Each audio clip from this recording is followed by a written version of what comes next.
পুরুষ আটকায় শেষ বয়সে, যখন তার আর গতি থাকে না।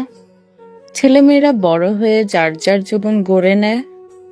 পুরুষ শেষ বয়সে বউয়ের নামে তখন একটা বাড়ি করে, কিংবা একটা ফ্ল্যাট কেনে, পোস্ট অফিসে রাখে লাখ 50,000 টাকা। ব্যাংক ব্যালেন্স, পেনশনের টাকা তখন আর নমিনি নয়, একদম বউয়ের নামেই জমা রাখে।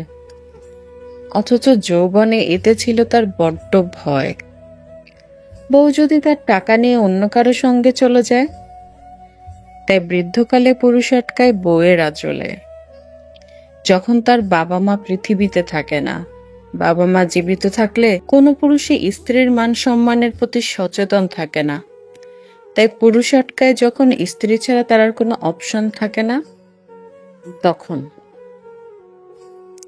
যৌবন থাকতে বউকে বলে, আমার ঘর থেকে বের হয়ে যাও, আমার কোনো কিছুই তোমার নয়।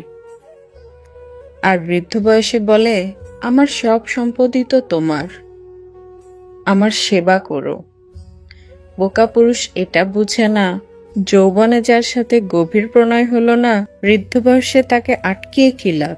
বৃদ্ধ পুরুষটির সাথে তখন তার স্ত্রীরও এক পা কবরে।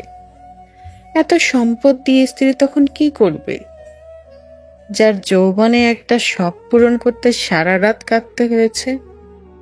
তাই সময় থাকতে স্ত্রীকে মূল্য দিন, তাকে সময় দিন, তাকে ভালোবাসুন। শুধু শেষ বয়সেই নয়, সারা জীবন ধরেই তাকে ভালোবাসুন।